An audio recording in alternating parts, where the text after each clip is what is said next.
고맙습니다. 할렐루야. 오늘도 우리 주님의 크신 은혜와 평강이 여러분 모두에게 함께 하시기를 바랍니다. 여러분 이렇게 마스크를 모두 쓰고 있는 모습을 보니까 좀 애처롭기도 하고 속상하기도 하고 그렇습니다. 우리 하나님께서 하루속히 코로나를 물러가게 하셔서 마스크를 벗고 자유롭게 마음껏 예배 드릴 수 있는 날이 속히 오게 되기를 바랍니다. 이탈리아 사람으로 입자 물리학 박사인 파올로 조르다노가 코로나 사태를 맞아서 전염의 시대를 생각한다, 그런 책을 썼습니다. 이 기자가 이 조르다노를 이제 인터뷰를 해서 몇 가지 질문을 했습니다. 당신은 이 코로나 사태가 세계를 성숙한 사회로 만들 수 있다고 생각하십니까? 이 코로나로 이 사회가 발전하고 성숙하리라고 보십니까? 이렇게 물었습니다. 또 하나는, 당신은 이 전염병 앞에서 우리 인간들이 보다 더 인간적이 될 수 있다고 그렇게 생각을 하십니까? 사람이 남을 생각하고 남을 배려하는 그러한 사람이 될 수 있다고 보십니까? 또 하나는, 이 봉쇄령이 내려서 집안에 있는 사람들이 있잖아요. 부부들이 있는 시간이 많은데 함께 함으로써 이 부부들이 더 행복해질 수 있다고 생각하십니까? 몇 가지 질문을 했습니다.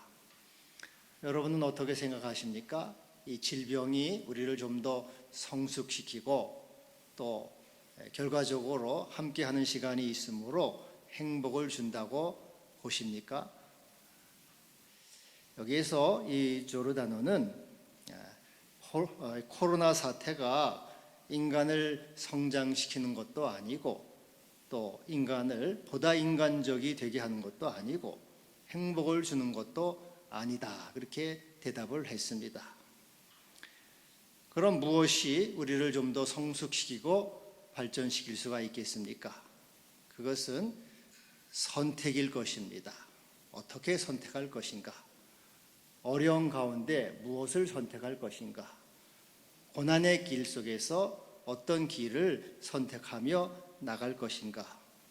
우리의 삶은 선택에 달려있다고 봅니다. 사랑을 선택할 것인가? 믿음을 선택할 것인가? 인내를 선택할 것인가? 여기에 따라서 삶이 달라집니다. 사실 우리가 당하는 이 모든 사건이나 문제들은 중립적입니다. 거기에는 가치가 없습니다.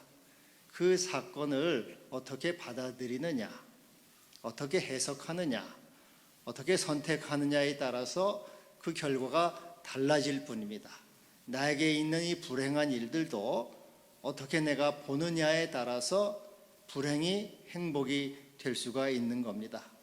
내가 실패했다, 부도가 났다, 세상이 다 끝났구나, 다 이제 인생 종쳤다, 그러면 그 사람은 끝나는 겁니다. 그러나 위기는 기회다, 다시 한번 시작하자, 새로운 도전의 기회가 된다 하면은 그 불행은 그에게 새로운 기회를 가져다 줄 것입니다. 코로나 문제도 마찬가지입니다. 이것이 두렵고 또 무섭고 또 겁이 난다, 위축하고 뒤로 물러서면은 나약하고 겁나는 인생이 될 것입니다. 그러나 이러한 코로나 전염 사태도 이것은 나에게 면역력을 키울 수 있는 기회로 주신 것이다. 더 강해지는 시간이다. 은총으로 주어진 사건이다. 하나님은 모든 것을 합력하여 선을 이루실 것이다. 연단하신 후에는 내가 정금같이 나올 것이다. 이렇게 믿음으로 선택할 때 우리의 사건은 우리에게 성숙한 성숙한 결과를 가져다 주게 되는 것입니다. 스위스의 정신과 의사 폴 추니어가 고통이라는 책에서 두 가지 종류의 인간이 있다고 얘기를 했습니다. 하나는 비판적인 인간이에요. 모든 면에서 부정적이고 또 소극적인 사람입니다. 이 코로나 사태, 하여튼 실패, 가난, 질병, 이러한 사태, 이런 것들이 왜 나에게 일어났는가? 정말 신이 있는가?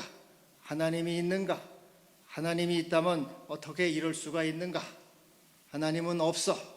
그러므로 나는 사랑도 선도 정의도 그것은 나하고는 관계가 없어. 나는 내 한 몸 잘 챙겨야 돼 하고 부정적으로 이기적으로 생각하는 이 비판적 인간은 모든 사건에서 그에게 성장과 유익의 기회를 주지 못하는 것이죠. 또 하나는 윤리적인 인간이 있습니다. 윤리적인 인간은 모든 것을 자신을 책임적인 존재로 생각하는 것이죠. 주도적인 존재. 이 실패와 가난과 질병, 이 코로나의 전염병, 이것을 내가 어떻게 받아들일 것인가? 어떻게 내가 해석할 것인가? 이것은 신이 나에게 주신 깨달음의 기회야. 좀 더 사랑하라고 하심이고, 좀 더 믿음을 가짐이라고 하심이고, 인내하라고 하시는 것이야. 이것을 통해서 그런 그의 태도와 가치에 따라서 모든 위기와 어려움은 오히려 그에게 성장과 발전의 기회를 가져오게 하는 것입니다. 그래서 어떤 사람이 가난이나 실패나 또 고난과 죽음과 같은 그러한 이 사건 속에서 더 성숙하고 발전하고 창조적인 인간이 됐다면은 그는 그것을 믿음으로 긍정적으로 받아들였다는 것이죠. 그러나 그런 어려운 가운데 그는 후퇴하고 뒤로 물러갔다면 그는 퇴폐적이고 부정적으로 받아들였다고 할 수 있을 것입니다. 그래서 우리의 태도와 선택에 따라서 우리 삶의 결과는 매우 달라지게 된다는 것입니다. 여러분, 어떠한 경우에도 하나님은 살아계셔서 선을 이루시고 우리에게 복을 주시고 유익을 주시는 창조주 천부 하나님인 것을 믿고 신뢰하시기를 바랍니다. 하나님은 모든 것을 합력하여 선을 이루시고 나에게 복을 주시고 마침내 구원에 이르게 하시는 생명을 주시는 주님이시다. 이 모든 사건들은 나를 연단하고 훈련하는 것이다. 이렇게 받아들임으로 언제나 믿음으로 전진하고 또 발전하고 성장해서 주님의 장성한 자리에까지 들어갈 수 있게 되기를 바랍니다. 이스라엘이 광야 고난의 삶에는 두 가지 길이 있었습니다. 선택이 있었지요. 하나는 은총과 생명으로 나간 사람들이 있었고 또 하나는 파괴와 죽음으로 나간 사람이 있었습니다. 은총과 생명으로 나간 사람들은 누굽니까? 여호수아와 갈렙과 같이 삶의 어려움과 고난과 또 위기가 있어도 그것은 하나님이 함께 하시고 하나님이 복을 주시고 하나님이 인도하신다는 확신 속에서 그들은 믿음으로 나아갔습니다. 그러나 이스라엘 무리들은 부정과 불평과 원망을 함으로써 그들은 오히려 파괴와 죽음의 길을 걸어간 것입니다. 오늘도 역시 마찬가지입니다. 어떠한 선택을 하면서 나갈 것인가? 고난 속에서, 위기 속에서, 삶의 아픔 속에서 믿음의 길을 선택할 것인가?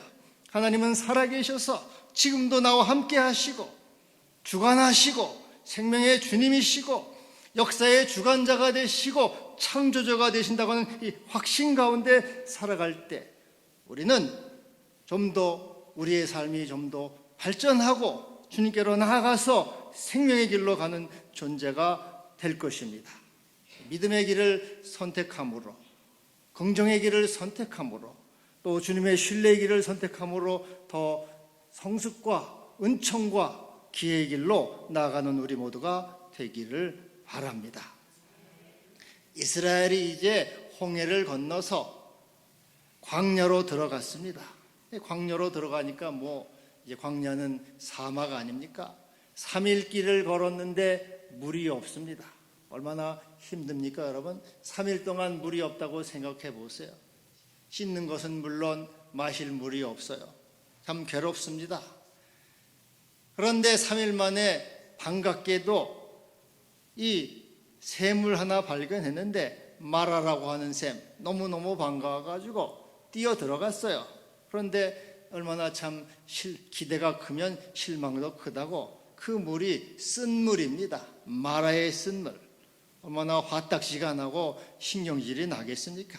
이 3일 동안 먹지도 못하고 쉬지도 못해서 이게 반갑게 이 물을 만나서 참 환호성을 지르고 좋아했는데 쓴 물이에요. 먹을 수가 없는 참 고통스러운 물입니다. 그러니까는 모세에게 원망을 하죠. 우리에게 물을 주어 마시게 하라. 어디 가서 우리가 무엇을 마실까? 그들은 하나님의 이 구원의 역사, 출애굽 10가지 재앙을 통해서 구원하셨고, 홍해 바다를 건너게 하셨고, 구름 기둥과 불 기둥으로 인도하신 하나님의 이 구원의 역사의 드라마를 또 까맣게 잊어버리고 당장 눈앞에 보는 어려운 가운데 원망과 불평을 하고 있는 것이죠. 근데 이번뿐만이 아니고 이들은 이 사건이 있을 때마다 원망을 합니다. 여기 16장에 보면은 16장에도 우리에게 먹을 것을 주시오. 애굽에 있을 때는 고기도 먹고 떡도 먹고 배부르게 먹었는데 여기 와서 당신이 줄여 죽게 합니까? 또 17장에는 물이 없으니까 우리에게 물을 주어 마시게 하시오. 당신이 해결하시오. 책임을 지시오 하면서 모세를 압박하고 원망하고 또 불평하는 모습을 보고 있습니다.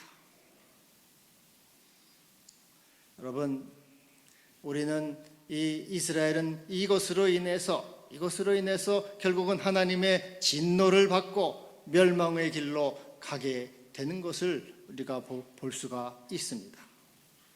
여러분, 그러면은 이들은 기근과 굶주림, 더위와 독충, 뱀들의 위협 속에서 어떠한 태도를 갖고 무엇을 선택해서야 하겠습니까? 그것은 언제든지 신앙적인 태도로 감사를 선택해야 한다는 것입니다.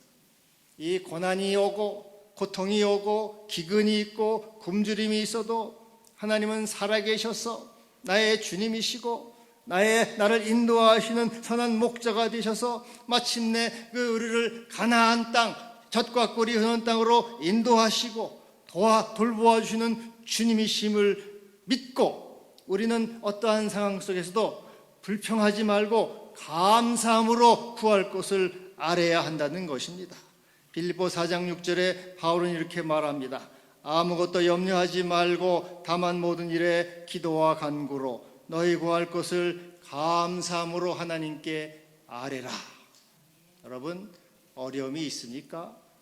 또 고난 가운데 있습니까? 나에게 내가 해결하지 못할 그런 여러 가지 고통거리들이 있습니까? 그때 하나님께 감사함으로, 하나님은 살아계십니다. 지금까지 나를 돌보아 주셨습니다. 생명의 주님이십니다. 먹을 것과 입을 것을 주셨고 모든 필요를 채워 주셨습니다. 앞으로 주께서 돌보아 주실 것을 믿습니다. 감사합니다. 감사함으로 나의 구할 것을 아뢰라고 말씀하고 있습니다. 어떠한 경우에도 감사를 선택하고 믿음을 선택함으로 하나님께 영광을 돌리고 또 하나님의 이름을 높여드리는 그러한 사람이 되라고 하는 것입니다. 이 모세는 이들과 달리 하나님께 부르짖었다. 25절에 이렇게 말했는데 이것은 기도와 간구로 감사함으로 아뢰는 것을 말씀하고 있습니다. 모세가 하나님께 기도하자 하나님께서 한 나무를 지시하시죠. 그 지시하셔가지고 그 나무를 물에 던졌더니 물이 달게 되었다. 이렇게 말씀을 하고 있습니다. 여러분, 이 나무가 무엇일까요? 우리 주석학자들은 몇 가지로 해석을 합니다.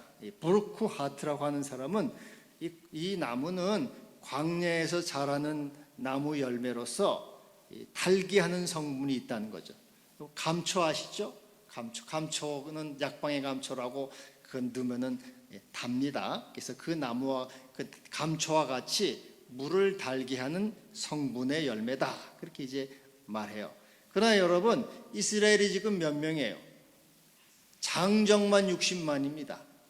그 외에도 수많은 잡족이 있고 가축들이 있고 어린아이들이 있어요. 그 많은 사람과 가축들이 먹을 물을 일시적으로 달게 한 것은 그건 불가능한 일이에요. 그러니까 또 어떤 사람은 이것은 하나님의 능력을 나타내는 기적의 도구다. 모세가 지팡이로 이 나일강을 치자 그 피로 변한 것처럼 그것은 능력의 도구다. 그렇게 말하는 사람도 있습니다. 그러나 이것은 영적으로 말하면은 생명나무이신 예수님을 말씀하고 있는 거죠. 바로 십자가를 말씀하고 있는 것입니다. 우리가 십자가 앞으로 나아갈 때, 주 앞으로 나아갈 때 우리의 쓴 물이 단물이 된다는 것이죠. 쓴 인생이 단인생이 되는 것입니다. 우리의 고난이 축복이 됩니다. 연단이 은총이 됩니다. 그리고 죽음이 생명이 됩니다. 십자가를 통해서 우리의 모든 환난과 고통이 축복과 은총으로 변하게 되는 것입니다. 그래서 우리들은 언제든지 십자가를 선택하고 십자가를 바라봄으로 생명으로 나아가고 은총으로 나아가게 되는 것입니다. 십자가 안에서 안식이 있고 생명을 얻게 되는 것입니다. 십자가 무한 영광일세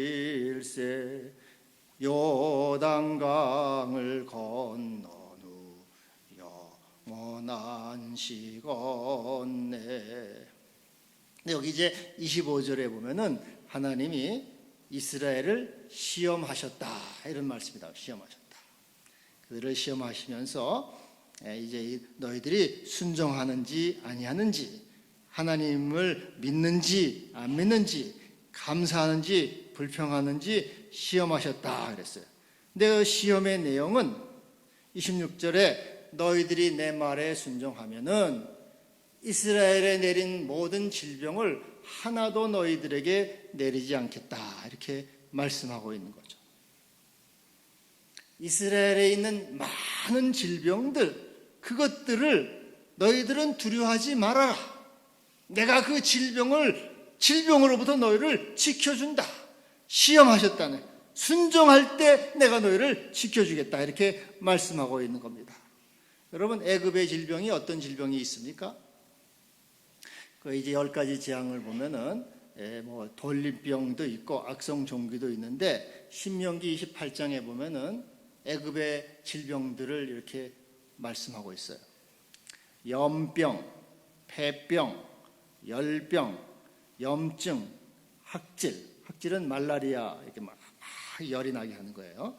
또 한재, 한발인데 이건 심한 가뭄입니다. 풍재, 바람으로 인한 재해예요. 또 썩는 재앙, 애굽의 종기, 치질, 괴혈병, 피부병, 미치는 것, 눈머는 것, 정신병, 심한 종기 이런 것, 이것이 애굽의 종기인데 이러한 종기들, 인간을 괴롭히고 죽음으로 몰아가는 그런 종기들이 있다. 근데 내가 너희를 지켜줘. 순종하면은 너희들이 내 말을 듣고 나를 신뢰하고 의지하고 늘 감사하는 삶을 하면 내가 너희를 지켜줄 거야. 하나님이 이렇게 시험하신 거예요. 여러분, 여기에서 우리가 생각해야 되는 것은 우리가 두려워할 것이 뭐냐. 지금 뭐 이렇게 심한 연병, 이런 전염병들이 있죠. 이런 전염병과 같은 것들을 두려워할 것이 아니라는 것이에요. 내가 정말로 두려워할 것은 하나님을 경외하는가, 하나님을 신뢰하는가, 십자가를 붙드는가, 그분의 믿음 안에 서 있는가, 감사를 선택하는가, 순종을 선택하는가, 하나님의 은총 안에 늘 거하기를 기뻐하는가, 하나님을 경외하고 사랑할 때 내가 너를 지켜준다. 그래서 내가 전염병을 지키기 위해서 노력하고 내가 전염병을 두려워하고 내가 전염병을 어떻게 하면 이것을 퇴치할까 염려할 것이 아니라 그것은 내가 막아줘. 내가 너를 책임져 줄 거니 너는 그런 것에 신경 쓰지 말고 두려워하지 말고 너는 하나님을 경외하고 순종을 바치고 믿음을 바치고 십자가를 붙들고 십자가 앞에 나와서 너의 심정을 토하고 겸손과 진리로 믿음에 서라. 이렇게 하나님이 우리를 시험하신 거예요. 그러니까 여러분 이 코로나 질병이라는 것도 지금 우리를 시험하고 계신다 그 말이죠. 너가 지금 이 시험 이것 가운데 계속 나에 대한 신뢰를 갖느냐, 믿음을 갖느냐, 순종하느냐, 너 하나님께 사랑을 바치느냐, 충성을 바치느냐, 끝까지 십자가를 붙들고 있느냐, 이것을 시험하신다는 거예요. 아, 내가 지금 이렇게 두려워서 어떻게 이 질병이 오면은 코로나 전염병으로 죽으면 어떻게, 감염이 되면 어떻게, 그것 때문에 믿음을 떠나고 또 하나님을 이 신앙에서 떠나고 하나님의 이 불순종으로 불순종의 길로 가느냐, 그것을 시험하신다는 거예요. 너는 그거는 염려하지 마라. 이 신종 플루, 메르스, 또 코로나, 우한 폐렴 이런 거 너는 신경 쓰지 마라. 내가 애굽의 모든 질병에서 너를 지켜줄 거야. 너는 나를 신뢰하고 믿음을 바치고 순종하고 하나님을 사랑하고 그 말씀을 지키고 여호와를 경외함으로 믿음의 길을 걸어가. 그러면 내가 너를 지켜주리라. 이 시험에 우리가 지금 걸려있다 그 말이죠. 여러분 이 시험에 통과할 수 있기를 바랍니다. 우리가 두려워할 것은 그래서 질병이 아니라는 것이에요. 메르스가 아니고 코로나가 아니고 신종 플루가 아니고 우리가 두려워할 것은 내가 정말로 믿음 안에 서 있는가, 내가 하나님의 은혜 아래 거하고 십자가 앞으로 나아가서 살아가고 있는가, 그것을 내가 두려워하고 그것으로 나를 살펴보아야 된다. 시험하셨다. 여러분, 그래서 우리의 생과 사는 내 노력이나 내 주위에 있는 것이 아니고 하나님의 돌보심과 하나님의 사랑과 은총 안에 있음을 믿으시기를 바랍니다. 테헤란의 죽음이라는 게 있어요. 테헤란은 이란의 수도입니다.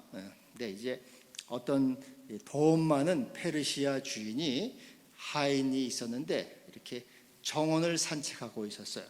근데 하인이 갑자기 깜짝 놀라면서 아유 주인님, 지금 저승사자가 나타나가지고 나를 데려가겠다고 위협을 했습니다. 내가 이제 여기 있으면은 저승사자가 나를 데려갈 테니까 내가 빨리 지금 테헤란, 테헤란이면 이제 서울, 우리 말로 하면 서울이죠. 서울로 도망가겠습니다. 지금 부산쯤에 있는데 서울로 도망가야 되겠습니다. 빨리 달리는 말 한 필만 주세요 하고 말 한 필을 얻어가지고 쏜살같이 이제 테헤란으로 도망을 쳤어요. 근데 이제 이 주인이 이렇게 정원을 산책하고 집으로 들어가다가 그 저승사자를 만났습니다. 이 저승사자한테 아니 여보시오, 당신은 왜 남의 하인을 위협을 하고 겁을 줍니까? 그러자 이 저승사자가 나는 위협하지 않았습니다. 다만 나는 당신의 하인을 오늘 테헤란에서 만나서 그를 데려가기로 생각을 그렇게 계획이 서 있는데 바로 여기 페르시아에서 만났기 때문에 내가 깜짝 놀랐을 뿐이요. 그렇게 얘기를 했어요. 그러니까 지금 이 하인은 살려고 죽음을 피해서 살려고 테헤란으로 도망갔는데 테헤란이 바로 죽을 자리라는 거예요. 죽음을 피해서 서울로 달아났는데 서울이 바로 죽을 자리라는 거예요.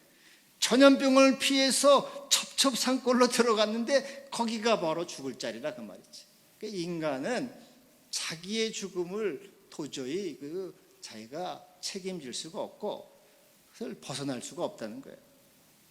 내가 아무리 노력을 하고 아무리 애를 써도 내가 거기에서는 벗어날 수가 없는 연약한 존재라는 거예요. 그래서 전도서 9장 12절에 이런 말씀을 하고 있어요. 대저 사람은 자기의 시기를 알지 못하나니 물고기들이 재난의 그물에 걸리고 새가 올무에 걸린 같이 인생도 재앙의 날이 호련히 임하면 거기 걸리느니라.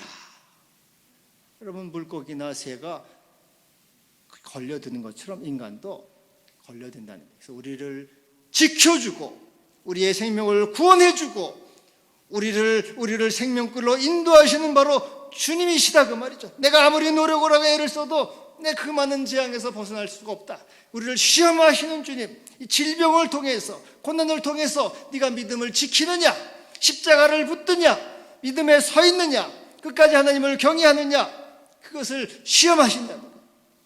믿음을 버리고 내가 나가서 살아야 되겠다, 살 길을 찾아서 도망가고 달려간다고 그것이 사는 길이 아니고 오히려 그것이 죽음의 길이 될 수 있다 그 말이죠. 그래서 우리의 생명이신 주님께서, 십자가의 주님께서 우리에게 생명을 주시고 오늘도 은혜를 주시고 붙드시고 여러분을 돌보시고 또 여러분의 생명을 지켜줄 줄을 믿습니다.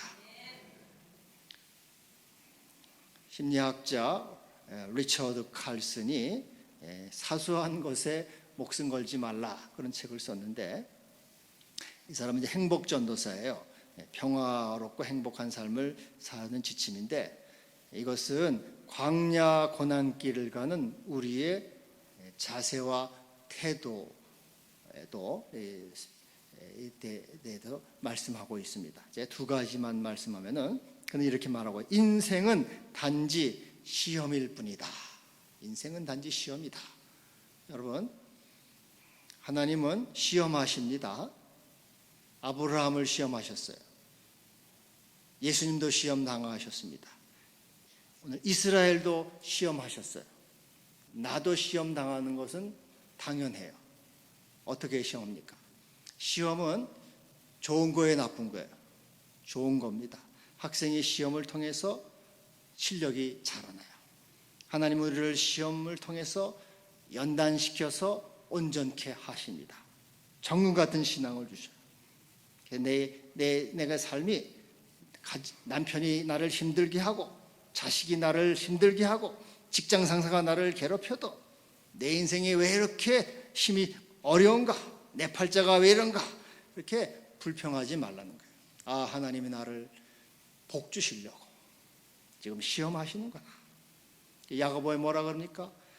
내 형제들아, 너희가 여러 가지 시험을 당하거든 온전히 기쁘게 여기라. 이는 너희로 온전하고 후비하여 조금도 부족함이 없게 하려 함이라. 그래서 여러분, 인생에 당하는 많은 시험들이 있어요. 여러분 당하는 어려움들이 있어요. 그것은 하나님이 나를 복 주시려고, 성장시키시려고, 은혜를 주시려고, 마침내 구원에 이르게 하시려고 하나님이, 살아계신 하나님이 나에게 나를 시험하시는구나. 감사를 선택하고 믿음을 선택하고 그래서 생명의 길을 걸어가는 성도가 되기를 바랍니다. 또 하나는 멜로드라마로 바꾸라. 멜로드라마는 뭐냐면, 멜로는 심파조. 그래서 세상은 인생을 심각하게 받아들이는 거죠. 저도 인생을 심각하게 이렇게 받아들였는데, 인생을 심각하게 받아들이면 병밖에 드는 게 없어요. 걱정하고 근심하고 염려하고 싸우고 욕심부리고 고통과 불행, 인생을 멜로드라마, 심각하게 다 못마땅해. 이놈도 못마땅하고 저것도 못마땅하고 이것도 마음에 안 들고 저것도 다 이것은 세상을 멜로드라마로 심각하게 받아들이는 거예요. 그러지 말라는 거예요. 멜로드라마. 그것은 멜로는 과일이 익어가지고 달콤하고 향기롭고 맛있는 거예요. 원숙하고 풍부하고 아름답다. 그래서 인생은 아름답다. 인생은 심각한 게 아니야. 여러분, 인생을 심각하게 받아들이지 않아야 됩니다. 인생은 선물이야. 인생은 여러분 일회용품이에요. 여러분 일회용품, 종이컵, 일회용품은 쓰고서 버리죠. 우리 인생도 일회용과 같아요. 보이는 것은 잠깐이요, 보이지 않는 것은 영원하다. 그래서 하나님이 주신 이것은 선물이다. 그래서 매일매일 인생 순례길을 걸어가면서 오늘도 감사를 드리고, 하나님 나에게 오늘도 생명 주심을 감사합니다. 내가 더 사랑하겠습니다. 더 충성하겠습니다. 믿음에 서겠습니다. 영원한 그리스도의 나라를 내가 바라보면서 영원히 주님이 주실 영원한 하나님의 나라를 바라보면서 주님의 길을 걸어가겠습니다. 이렇게 기쁨과 감사로 여러분 들으시기를 바랍니다. 마침내 이 물샘 열들과 이제 이 종려나루 70그루가 있는 이 엘림에 도착하게 하십니다. 이 물샘은 여러분 70, 12 물샘이 열들이고 종려가 70인데 이것은 완전수예요. 완전수. 12와 70은 완전수입니다. 그래서 영적으로 말하면 물샘은 반석이신 주님을 말해요. 고린도서 10장 4절에 보면 이스라엘이 반석으로부터 나오는 신령한 음료를 마셨다 그랬어요. 그리고 종려나무는 예수님이 예루살렘에 입성할 때 사람들이 종려나무 가지를 흔들어서 예수님을 영접했습니다. 그래서 예수님이 구원과 승리를 표상해요. 그래서 물샘 열들과 종려는 우리 주님을 말씀, 완전한 우리 주님을 말씀, 우리 주님 안에 완전한 휴식이 있고 완전한 안식이 있다. 수고하고 무거운 짐지더라 다 내게로 오라. 내가 너희를 쉬게 하리라. 여러분, 인생에 어려움과 고난이 있을 때마다 우리의 물샘이시고 종려이시고 십자가로 달게 하시는 주님께 나와서 여러분의 쓴 인생이 단인생으로 변화되기를 바랍니다. 슬픔이 기쁨으로 또 여러분의 고통이 은총으로 변화가 되기를 바랍니다. 우리님의 이 풍성하신 은혜와 사랑으로 여러분을 붙드시고 풍성한 삶으로 인도하시고 생명으로 이끌어 줄 줄을 믿습니다. 기도하겠습니다. 거룩하신 아버지 하나님, 우리 인생 고난길에서 슬픔과 고난과 실패와 어려움이 많습니다. 그러나 이 모든 것은 하나님이 우리를 사랑하셔서 주시는 시험이요 연단임을 믿습니다. 우리하고 온전하고 또 성숙하게 하여서 구원에 이르게 하시는 사랑임을 믿고 감사드리며 범사에 감사를 선택하고 믿음을 선택해서 구원과 진리와 생명에 다 이르는 우리 모두가 되게 하여 주시옵소서. 예수님의 이름으로 기도하옵나이다. 아멘.